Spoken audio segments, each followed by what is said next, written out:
Comme Carole vient de l'expliquer, on va parler de troubles de la déglutition et on va voir particulièrement dans les syndromes myasthéniques.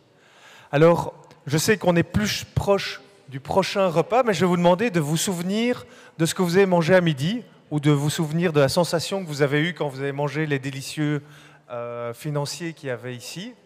Et en fait, on va essayer de retracer le parcours de votre aliment.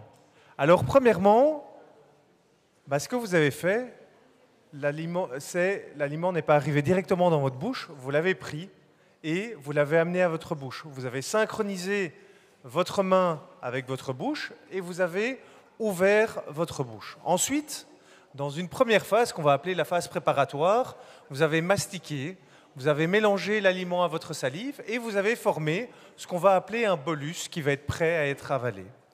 Ensuite, dans la phase orale, ce bolus, il était propulsé dans votre bouche grâce à votre langue, grâce au fait que les muscles buccaux se sont tendus, que les lèvres se sont fermées, mais également que votre langue, un muscle très très fort, a permis de projeter ce bolus vers l'arrière pour qu'on déclenche une troisième phase qui est la phase pharyngée. Cette phase pharyngée, le bolus va se déplacer dans l'espace qu'on va appeler le pharynx. On va avoir une élévation, une adduction des muscles du pharynx avec une contraction d'une série de muscles qui se trouvent à cet endroit-là. Et puis aussi, il faut, si vous regardez ici le bolus qui est en jaune, qui est en même temps une bascule de ce qu'on va appeler l'épiglotte et une protection pour éviter qu'on ait des fausses routes au niveau des cordes vocales qui sont un peu plus bas ici, pour qu'elles se ferment et qu'elle protège les voies aériennes inférieures. Et ensuite, après cette phase où l'épiglotte a basculé, vous voyez ici l'épiglotte qui, par rapport à cette image-là, a basculé et a protégé vos voies aériennes. On va avoir le bolus et donc les aliments qui, grâce à la relaxation du sphincter supérieur de l'œsophage et ensuite à ce qu'on va appeler le péristaltisme œsophagien, va descendre et arriver à la destination quasi finale, l'estomac, pour vous nourrir et vous dire que c'était très bon, vous avez bien mangé. Alors, dans cette succession de phases, il y a les deux premières phases qui sont volontaires, la phase préparatoire, la phase orale, et puis ensuite, on a des phases qui sont dites involontaires, la phase pharyngée. Vous ne déglutissez pas au niveau pharyngé consciemment, mais on a aussi une phase œsophagienne où le péristaltisme se fait de manière automatique. Tout ça, depuis le moment où vous avez pris le financier sur la table jusqu'à ce qu'il arrive dans votre estomac, ça dure plus ou moins 20 secondes et on va avoir, dans ces 20 secondes, plusieurs mécanismes qui peuvent se passer et qui vont être influencés par différents facteurs. Le premier facteur, c'est le type d'aliment que vous allez ingérer. Quel est le volume? Est-ce que c'est un petit bout? Est-ce que c'est un gros bout? Est-ce que c'est un grand verre? Est-ce que c'est un tout petit peu de liquide? Quelle est la consistance? Quelle est la viscosité? C'est très important. Et puis aussi, ça va dépendre de l'individu. En fonction de l'âge, un bébé ne va pas déglutir de la même façon qu'un adulte. Et malheureusement, à partir de 75-80 ans, de manière normale, chaque individu va avoir une altération de sa déglutition. C'est pour ça qu'on doit être plus attentif chez nos aînés au niveau de la déglutition. Évidemment, ça va dépendre de la pathologie, de son évolution, mais aussi des caractéristiques anatomiques qui sont propres à chacun. Et puis aussi, il y a les modalités. On a parlé tout à l'heure de succion, de lappement, et puis il va y avoir aussi une notion de mastication qui va être importante. Et puis il y a l'environnement. Si je mange paisiblement mon sandwich sur un banc dans le jardin des plantes, j'entends le bruit des oiseaux, que je suis à l'aise avec une musique relaxante et que je mange mon sandwich, ça va être complètement différent que si je vais à une réunion et que je mange et que je vais avec mon sandwich et que je pense déjà directement à la réunion. Tout ça, ça va être très très différent et ça va influencer la déglutition et ça va être des facteurs importants. Ensuite, il va aussi y avoir la culture. Il y a toute une notion de temps d'alimentation. On a par exemple les Australiens par rapport aux Français, eh bien, le temps prévu pour manger et le temps normal prévu pour manger est complètement différent. Et donc, du coup, culturellement aussi, on va mettre les aliments de façon différente. On peut avoir des alimentations qui sont juste avec la main, d'autres avec la fourchette, d'autres avec une cuillère. Ça va dépendre et ça va être des facteurs qui vont influencer le mécanisme. Alors, dès qu'on a un problème au niveau de la déglutition, depuis la main jusqu'à l'estomac, on va parler de dysphagie, de troubles de la déglutition.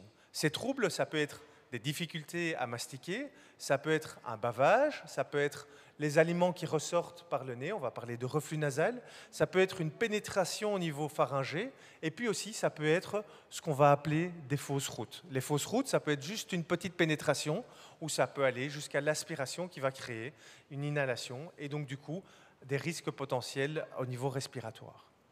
Alors, on va parler de défauts de transport et de défauts de protection des voies aériennes. Tout ça, ça peut se passer avant, pendant, et puis pas oublier, après l'alimentation. Et on peut avoir parfois des patients ou des personnes qui vont avoir des aliments qui vont rester calés en arrière-gorge, et tout va bien pendant le repas, tout va bien après le repas, mais par contre, au moment du coucher, on se met en position horizontale, et puis on va avoir une inhalation, on peut avoir des fausses routes retardées, mais qui sont importantes à prendre en charge et qui ne sont pas évidentes à détecter. Parce qu'on va dire, bah oui, je tousse pendant que je dors. Mais en fait, non.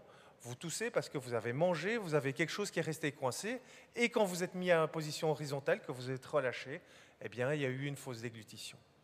Et puis, cette fausse déglutition ou ces problèmes liés à la déglutition peuvent être liés aussi au liquide, au solide, parfois même juste la salive, et on peut avoir aucun souci avec certains et un gros souci avec d'autres, et ça c'est important de pouvoir aussi distinguer. Alors la dysphagie, elle peut être due à plein de causes. Nous on va s'intéresser évidemment aux problèmes liés à la myasthénie, et 6 à 30% des patients atteints de myasthénie, en fonction qu'elle soit congénitale, auto-immune ou de syndrome de Lambert-Eaton, eh bien, vont avoir des troubles de la déglutition. Lors de la phase préparatoire, on peut avoir une limitation de l'ouverture buccale, une difficulté pour apporter la nourriture à la bouche. Alors ça peut être aucune difficulté si c'est les 2-3 premières cuillerées, mais après, au fur et à mesure du repas, bien, j'ai un aspect de fatigue qui va s'installer et qui va être handicapant dans mon alimentation. Pendant la phase orale, on peut avoir un problème de mastication, à nouveau lié à la fatigue, un problème de coordination au niveau de la langue, des déglutitions qui vont être fractionnées, et ça peut être plus des problèmes liés au solide qu'au liquide. Dans la phase pharyngée, on peut avoir des résidus post-déglutition, comme on en a parlé juste avant. On peut avoir des problèmes de fausse route et une faiblesse au niveau des muscles laryngés. Et enfin, au niveau œsophagien, on peut avoir des faiblesses dans la contraction péristaltique, parce que ce sont quand même des muscles qui vont aller porter les aliments jusqu'à l'estomac. On peut avoir des résidus post-déglutition qui vont être juste au-dessus du sphincter supérieur de l'œsophage, donc juste ici, et qui vont rester. Et puis on peut avoir tous les symptômes liés au reflux gastro-œsophagien. Tout ça, eh bien, ça va être accru par la fatigue et par l'augmentation de la faiblesse musculaire. Et ces problèmes de dysphagie peuvent être soit des signes avant-coureurs d'un problème de myasthénie, et il y a certains patients myasthéniques qui sont dépistés pour leur myasthénie suite à des troubles de la déglutition, mais également ils peuvent être augmentés pendant les crises, diminués dans les phases entre et augmentés au fur et à mesure de l'évolution. Alors ça va avoir plusieurs conséquences. Les premières, liées à l'alimentation. On va avoir une modification au niveau du déroulement du repas, on va prendre plus de temps à manger, on va s'imposer des restrictions alimentaires parce qu'on sait qu'avec tel aliment c'est compliqué, on va avoir des risques de fausses routes qui peuvent être angoissants, on va avoir des conséquences sociales parce que moins de convivialité, vous êtes angoissé quand vous mangez, vous avez moins envie d'aller au restaurant avec des amis, vous avez peur d'avoir une fausse route, d'être en difficulté, et puis aussi, tout ça, l'alimentation, c'est étroitement lié avec la qualité de vie. C'est important de pouvoir en être conscient. Et puis, il y a la conséquence psychologique. Émilie va vous en parler. Il y a la perte du plaisir lorsqu'on va manger, le stress des accompagnants, des soignants. Et puis alors, il y a tout ce qui est lié aussi à l'état nutritionnel. Une altération au niveau de l'alimentation va faire qu'on va avoir un état général qui est moins bien. On peut avoir une perte de poids, on peut avoir une fatigue qui est augmentée à cause d'une mauvaise alimentation. Et puis pour tous les enfants, on va avoir une baisse au niveau de la croissance qui peut être aussi remarquée suite à ces problèmes de déglutition. Et puis, il y a tout ce qui est lié à l'état pulmonaire. On en a déjà un peu parlé, mais si vous faites des fausses routes à répétition, vous avez des risques d'infection pulmonaire, d'avoir des problèmes d'encombrement, des problèmes liés à la toux, qui peuvent être aussi une conséquence sociale. On n'a pas envie d'être le patient qui est dans le restaurant et qui tousse non-stop pendant le repas. Ça peut être handicapant. Et puis aussi, il y a tout ce qui est lié au confort de ventilation chez les patients qui sont ventilés de façon non invasive ou qui ont une trachéotomie. Alors, on va s'intéresser à comment évaluer ces troubles de la déglutition.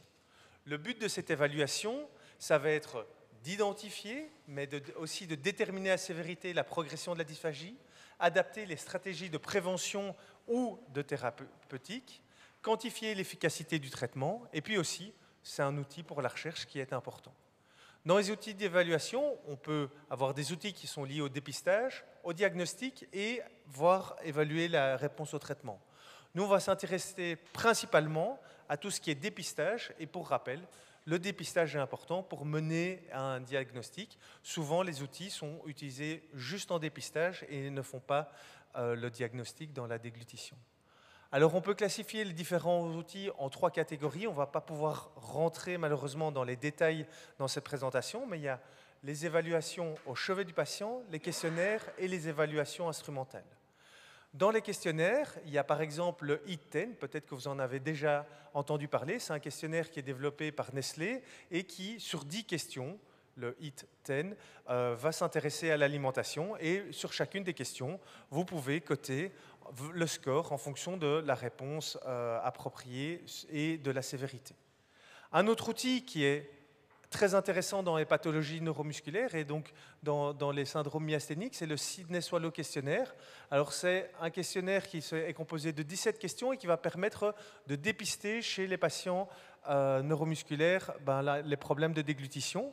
Et vous voyez ici, par exemple, pour la question 5, quelle difficulté vous avez pour avaler des aliments qui ont de la consistance. Alors, chaque fois qu'il y a un exemple, un steak, fruits ou légumes crus, et alors, on va demander à la personne qui remplit le questionnaire de mettre une croix sur la ligne entre aucune difficulté et incapable d'avaler, et on va avoir un score sur 1700, et en fonction du score, on va, si ça dépasse un certain cut-off score, un score seuil, on va pouvoir dire qu'il y a un risque ou pas, et on va mener les patients vers un examen plus approfondi. Alors, ce Sydney-Swallow questionnaire, il est validé en français et avec notre équipe, on l'a validé également pour les patients neuromusculaires. Donc, c'est un outil qui va pouvoir être utilisé dans les différents centres neuromusculaires en France et en Belgique. Dans les outils instrumentaux, bien connus, la vidéofluoroscopie, on vous fait avaler un liquide ou un solide où on met un petit produit de contraste et comme vous voyez sur la vidéo, eh bien, on va pouvoir observer si tout se passe bien. Et ici, vous voyez, normalement, ça doit passer par là. On a une aspiration qui va faire que le patient va mettre chaque fois du liquide à chaque déglutition dans ses poumons. Ensuite, on a la fibroscopie. La fibroscopie, c'est on fait passer un petit tuyau avec une caméra qui va observer ce qui se passe pendant la déglutition et on va mettre du bleu ou une autre couleur en fonction des ORL pour pouvoir objectiver. Et cette fibroscopie est très étudiée dans les syndromes myasthéniques parce qu'on peut observer la fatigue et on peut suivre l'évolution de la déglutition grâce à cette caméra. Alors, autre chose, c'est l'électromyographie de surface, où on va mettre des électrodes et on va observer l'intensité des muscles pendant la déglutition. Et puis aussi, un outil qui est de plus en plus utilisé, c'est la pression maximale de la langue. On va mettre un petit ballonnet au niveau de la langue, c'est relié à un petit appareil, et on va demander au patient de pousser la langue sur le palais, et on voit qu'il y a une corrélation entre les troubles de la déglutition et la force de la langue, ou on peut observer aussi, au fur et à mesure, la faiblesse de la langue dans les différentes déglutitions. Après, il y a différents questionnaires qui ne sont pas avec des scores, mais qui sont juste observationnels, où on peut demander aussi aux patients d'avaler 3 fois, puis un liquide, puis 3 fois un solide, ou 3 fois une texture miel, et d'observer s'il y a des soucis. Alors, une fois qu'on a évolué, et une fois qu'on a dépisté ou diagnostiqué les troubles de la déglutition, on va pouvoir les prendre en charge et on va proposer des traitements. Alors, ces traitements, ils sont sur 3 volets. On va parler d'adaptation, de compensation et de récupération.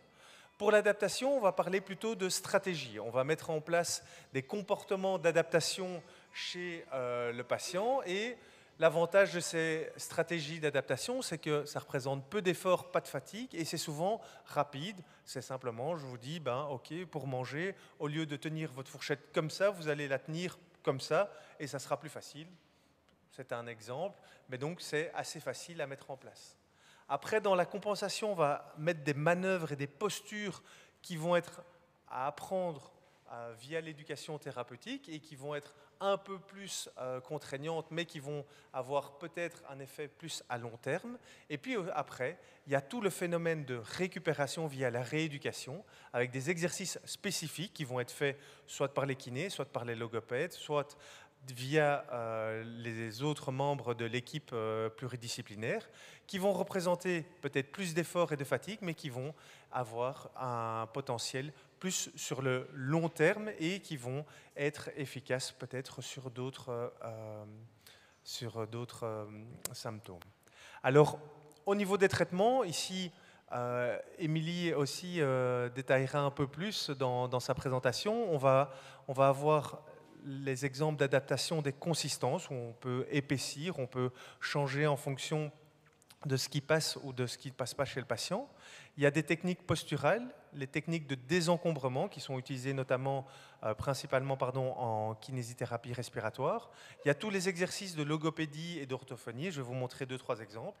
Il y a des exercices spécifiques, comme ici, c'est en fait un appareil pour essayer de travailler l'ouverture buccale, et donc du coup, par des étirements et par des postures, on va essayer d'augmenter l'ouverture buccale chez certains patients.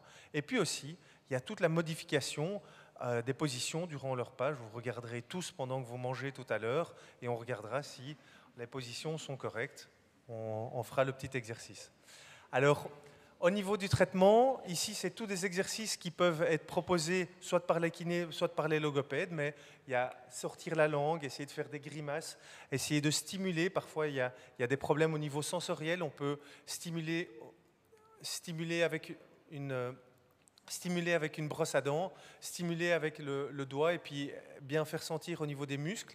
Et puis aussi, vous voyez des exercices qui sont assez ludiques, mais qui sont utilisés tant pour les enfants que pour les adultes. C'est travailler avec des petites formes, alors qu'on peut soit mettre au frigo, soit au surgélateur pour que ça puisse donner une information froide. Mais par exemple, les logopèdes chez nous travaillent avec ces formes et demandent aux patients de reconnaître avec la langue, de travailler la proprioception au niveau de la langue, et de pouvoir dire, ok, dans ma bouche, c'est une banane, ou c'est une fraise que tu as mis, un poisson, etc. Ça va dépendre, c'est assez intéressant comme exercice. Au niveau des techniques posturales, vous pouvez aussi essayer tout à l'heure pendant que vous mangez. Eh bien, la position de votre tête et de votre nuque va être importante pour pouvoir améliorer ou prendre des risques au niveau de votre déglutition. Si vous fléchissez la tête en avant, vous allez diminuer la dimension au niveau de l'entrée du larynx, et donc avoir moins de risques que les aliments passent au niveau de votre trachée. Par contre, si vous mangez avec la tête en extension, eh bien, vous vous exposez à plus de risques de fausse route.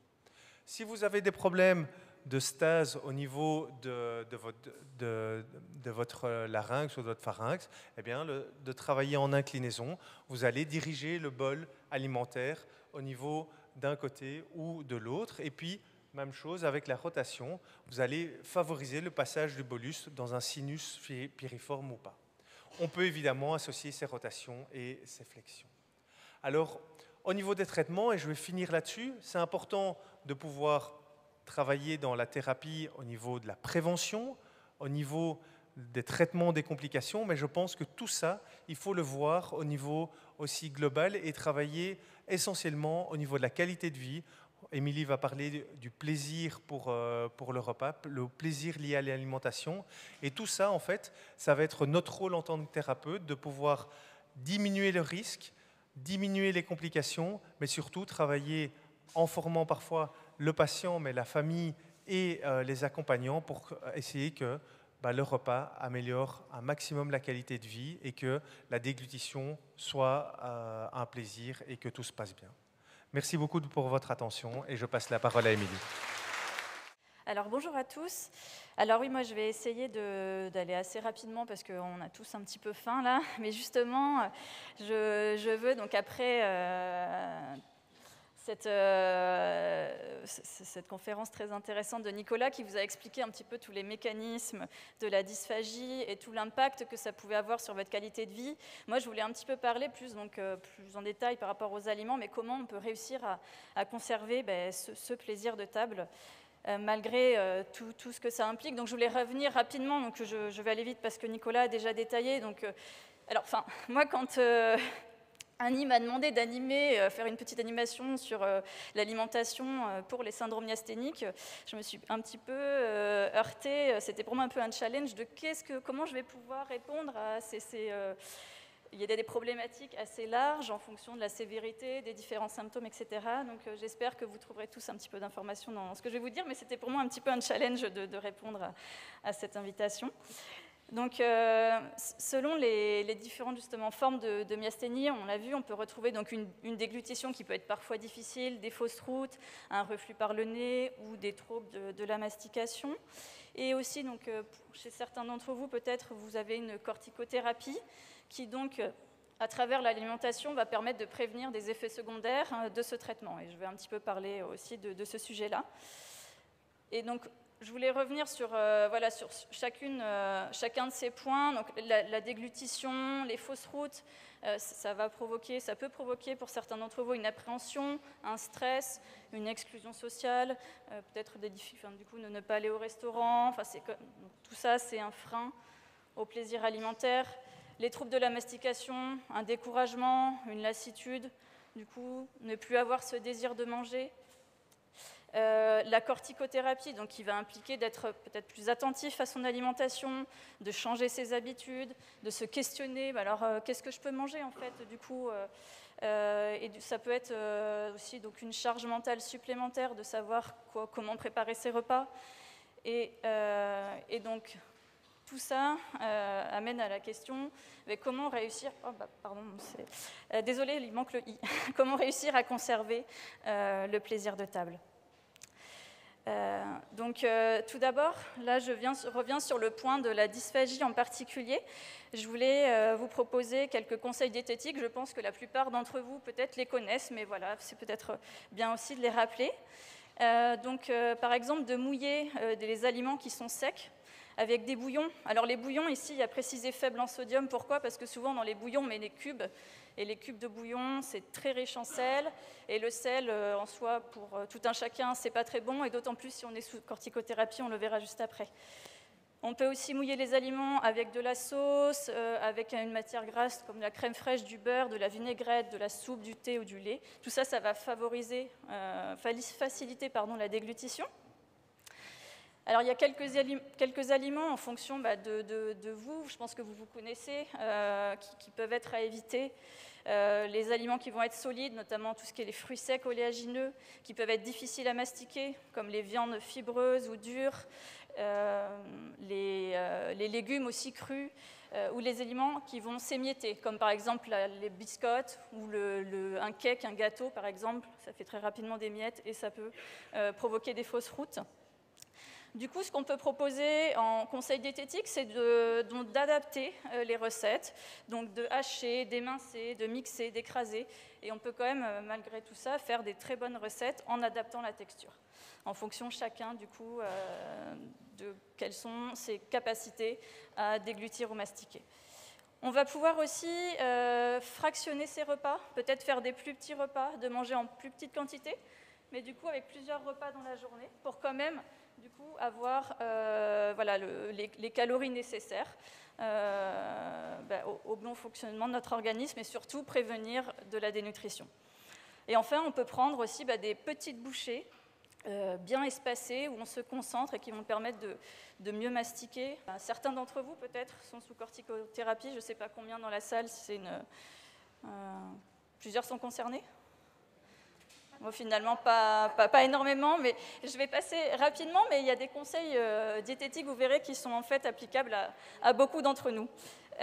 Donc l'alimentation, quand on est sous ce traitement, elle permet en fait de limiter les possibles effets indésirables de ce traitement, qui sont par exemple l'hypertension artérielle. Et donc pour prévenir de l'hypertension, on va proposer aux personnes de limiter leur apport en graisse animale saturée, donc ça va être tout ce qui est les viandes, un peu les viandes grasses, et puis tout ce qui est le beurre ou le fromage. Ce n'est pas interdit, mais essayer d'en limiter sur la journée la consommation. Et surtout, limiter, donc avoir une alimentation pauvre en sel.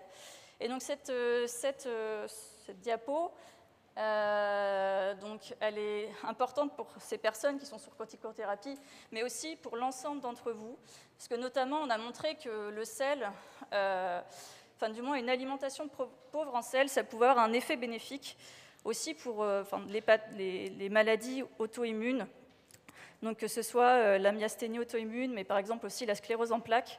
On a montré que ça pouvait réduire l'apparition des crises en fait.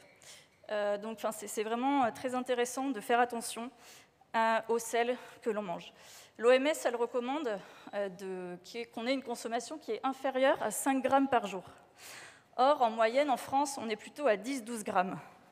Et vous pouvez voir qu'en fait, ça va très vite, parce qu'une pincée de sel, déjà, c'est 0,5 grammes. Donc si on ajoute une petite pincée par-ci, par-là, vous pouvez faire le calcul, ça peut aller assez vite. Et par exemple, imaginons, on mange déjà 2 petites parts de fromage, on est à 1 gramme, on mange une tranche de jambon, on est à 2 grammes, avec du pain, on est à 3 grammes, et puis on ajoute un peu de sel et on est très très vite à 5. Je ne sais pas... Ok. Donc voilà, je vous invite tous à faire attention à ça.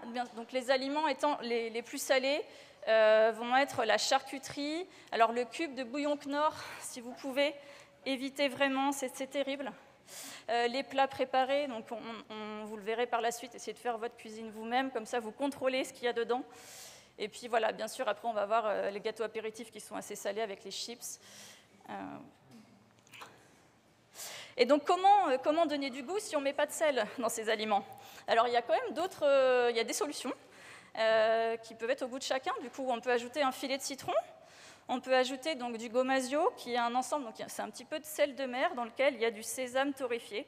Je ne sais pas si vous connaissez, mais c'est super bon. Donc ça apporte un petit peu de sel, mais beaucoup moins que si on met du sel pur. On va voir tous les condiments, ail, oignon, échalotes qui vont permettre de relever les plats. Le gomasio était là, en fait, c'est pas très... Et ça, c'est du sel de céleri. Alors voilà, le sel de céleri, il y a vraiment 0 sel, mais il existe aussi le sel au céleri. Alors là, c'est pas pareil, c'est du sel dans lequel il y a un petit peu de céleri. Donc la concentration en sel est un peu moindre, mais voilà, il faut se méfier. Si vous voulez en acheter, c'est pas la même chose, le sel de céleri ou le sel au céleri. Et puis après, il y a bien sûr tous les épices, le poivre, le curcuma, le gingembre, tout ce qui va permettre d'exhauster le goût. Alors, un des deuxièmes effets indésirables pour lequel l'alimentation peut prévenir l'apparition, c'est donc l'augmentation de la glycémie. Donc ça, je ne vais pas trop insister, je pense que beaucoup d'entre vous le savent. Pour limiter la glycémie, il faut avoir une alimentation qui va être riche en fibres, donc les fruits et les légumes, les céréales complètes, où la céréale a encore son enveloppe qui contient ses fibres, et par exemple les légumineuses, qui elles aussi sont assez riches en fibres et qui vont permettre en fait de piéger un petit peu ces molécules de sucre pour qu'elles soient absorbées plus lentement par le corps et limiter ces pics de glycémie. Et on va du coup un petit peu plus détailler le fait de limiter les produits transformés et sucrés. Et vous allez voir pourquoi. Il y a une application à la base, c'était quelqu'un qui avait une page Instagram et même un site web, ça s'appelle Sucrez vos fraises. Maintenant, ils ont fait une petite application, c'est hyper intéressant. Si vous scannez les aliments, vous allez voir combien il y a de sucre dans les aliments. Et donc là, c'est quelques petits exemples. Donc, ce qui est recommandé, c'est 5 carrés de sucre par jour. Donc en fait, ça, c'est de sucre ajouté, si vous voulez, le saccharose. Parce que du sucre, il y en a aussi dans les féculents.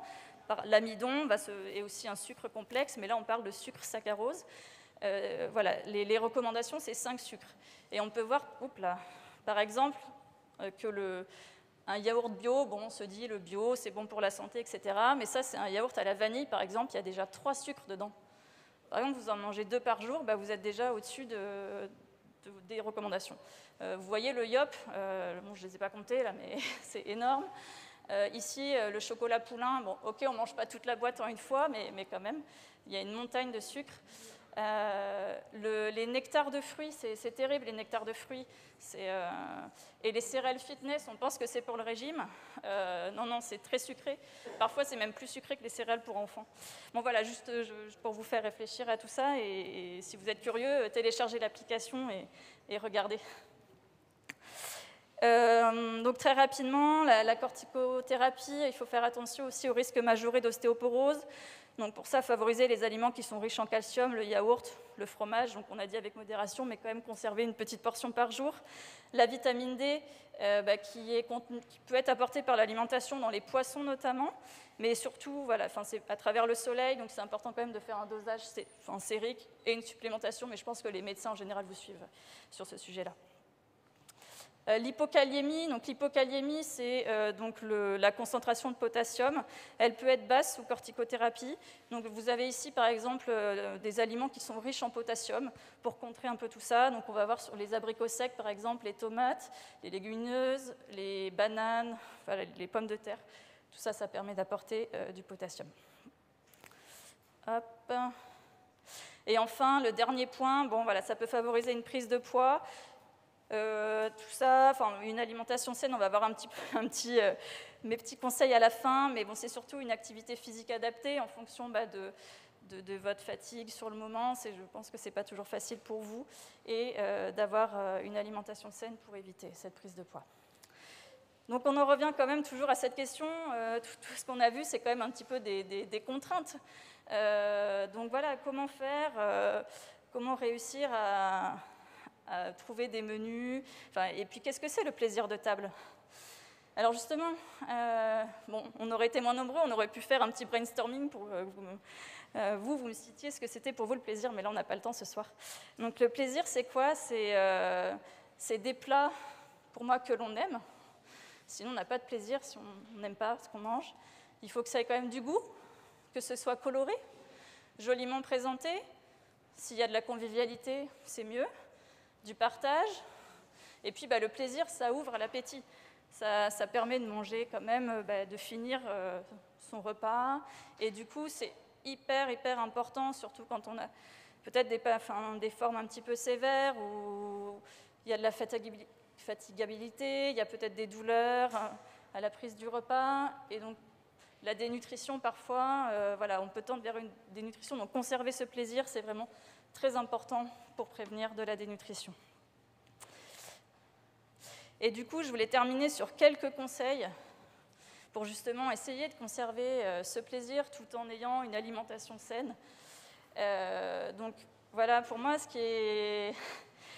en fait, il faut essayer de ressembler, d'avoir une alimentation qui va s'approcher de ce que font les Méditerranéens, on appelle ça l'alimentation crétoise. Donc c'est surtout des produits de saison, donc des fruits et des légumes de saison, locaux, si eux, c'est ce qu'ils font, mais voilà, essayez nous aussi d'appliquer ça. Et grâce à ça, on va avoir, on va avoir des fibres, hein. On ne sera pas carencé en vitamines et minéraux parce que sur l'échelle de l'année, on va avoir des produits de saison qui vont être variés, on va avoir des fibres qui vont limiter les pics de glycémie, on va avoir, en mangeant des petits poissons de Méditerranée, des oméga 3, de la vitamine D, L'huile d'olive, qui apporte des acides gras monoinsaturés, qui va prévenir des pathologies cardiovasculaires. Il mange beaucoup de céréales complètes et légumineuses. Des fruits oléagineux, alors je sais que ça peut être problématique pour beaucoup d'entre vous, mais on peut les manger sous forme de purée. Des purées purée de cacahuètes, purée d'amandes, etc., purée de sésame. Et puis le fromage et le yaourt de brebis qui vont être un apport en calcium et qui sont en plus un petit peu moins inflammatoires que les yaourts au lait de vache. Et alors ça, c'est une petite pratique, je ne sais pas si vous connaissez, ça s'appelle le batch cooking. Et justement, par rapport à quand on doit adapter ses repas, ça peut parfois être une charge mentale de savoir quoi faire. Et du coup, ce principe, c'est de trouver déjà, on a parlé du plaisir, donc maintenant il y a les magazines, Internet, etc., noter des recettes qui vous plaisent, écrire un menu pour la semaine, faire la liste de courses qui correspond à ce menu, et après trouver du temps, en fait, plusieurs fois dans la semaine, et pour cuisiner pour plusieurs plats qui vont faire plusieurs jours, et on les met dans des tupperwares, ou boîtes équivalentes, et du coup, on a cuisiné en une fois pour 2-3 repas. En plus, c'est quelque chose de maison, de sain, avec quelque chose qu'on aime parce qu'on avait réfléchi avant à des recettes qui plaisent. Donc voilà, ça c'est une technique qui fonctionne bien, qui permet de gagner du temps et de diminuer la charge mentale. Donc ça fait partie de mes petits conseils. Et le dernier, donc ça revient aussi un petit peu à ce que nous a dit Nicolas. Nous, dans la diététique, on appelle ça manger en pleine conscience. Donc c'est être présent, être attentif au moment présent, être connecté à son corps au moment présent. Et donc, c'est-à-dire manger dans le calme, surtout pas devant une télé, parce que par exemple, quand on est devant la télé, en fait, on n'est pas connecté à son assiette, mais on est connecté à sa télé, on est même hypnotisé par sa télé. Et du coup, on ne peut pas, si vous voulez, avoir conscience de ce qu'on mange, de notre déglutition, de notre mastication. Et puis, c'est aussi avoir une bonne posture, d'être bien perpendiculaire, que ce soit assis à une table ou si on est au sol, on s'assoit, on ne s'assoit pas sur une table basse, mais on s'assoit par terre, en tailleur, et puis voilà, dans un environnement calme, serein, dans lequel on est bien. Et on prend le temps, ce qui est recommandé en diététique, c'est environ 20 minutes pour manger, d'autant plus si on a des difficultés, pour prendre le temps et non pas, comme disait Nicolas, manger en courant, etc. Voilà, je ne vous retiens pas plus de temps. Je vous remercie beaucoup pour votre attention. J'ai une question à monsieur par rapport au problème de fausse route et déglutition. Je voudrais savoir à partir de quel moment on peut s'inquiéter par rapport à une fausse route. C'est-à-dire que par moment, je vais manger et je vais avoir un petit grain de riz, par exemple, qui va passer de travers ou va rester bloqué sur un côté. Et c'est ma hantise, en fait, à chaque fois en me disant, est-ce que je ne suis pas en train de faire un problème d'une fausse route ? Alors, c'est une très bonne question parce que les fausses routes, déjà, on l'a plus ou moins détaillé, mais il y a deux types de fausses routes en fait. Il y a l'aliment qui va juste pénétrer et en fait rester au-dessus du plancher des cordes vocales et qu'on va peut-être sentir et on va tousser. Et puis, il y a la fausse route où l'aliment ou le liquide va traverser les cordes vocales et va descendre. Alors, il faut mettre en parallèle les fausses routes et le mécanisme de protection qui est la toux. Et en fait, il y a deux gros problèmes. Si vous vous souvenez, la patiente qui déglutissait sur la vidéofluoroscopie, là, on est dans un problème très grave parce qu'on a une aspiration, mais en même temps, en fait, le patient ne tousse pas, ne ressent pas l'aspiration, et donc c'est ce qu'on appelle une aspiration silencieuse. Et donc, du coup, il va falloir voir quels sont les aliments qui créent une fausse déglutition, voir si vous le sentez. Donc, du coup, si vous décrivez que vous toussez lorsque vous avalez du riz ou quoi, déjà, vous le sentez. Deuxièmement, vous êtes capable de tousser, d'avoir une toux qui est efficace pour pouvoir sortir le riz. On va pouvoir quantifier le risque au niveau des fausses routes par la quantification de la toux, par la régularité où on ressent cette gêne, et puis aussi, il faut lier ça aussi à l'état respiratoire, et en fait, souvent, on suspecte les fausses routes chez les patients qui font des pneumonies à répétition, et moi, je travaille beaucoup en pédiatrie, et du coup, on a des patients qui arrivent, en fait, pour une pneumonie. Ça fait la 3e fois de l'année qu'ils arrivent pour une pneumonie. Il n'y a pas forcément quelqu'un qui était malade dans l'entourage, où on n'est pas dans un pic épidémique au niveau infectieux ou au niveau viral. Et en fait, on va justement évaluer la déglutition parce qu'on se dit, tiens, là, il y a un élément, plusieurs pneumonies inexpliquées d'une certaine façon, et là, on va s'intéresser à la déglutition. Donc du coup, peut-être qu'il va falloir voir si c'est le grain de riz qui pose problème, si c'est seulement sur cet aliment-là, quelle stratégie peut-être avoir lorsque vous avalez des grains de riz, et puis aussi voir comment vous en sortez. Après, voir la gêne aussi que ça représente. Je ne sais pas si je réponds à la question. Oui, merci beaucoup.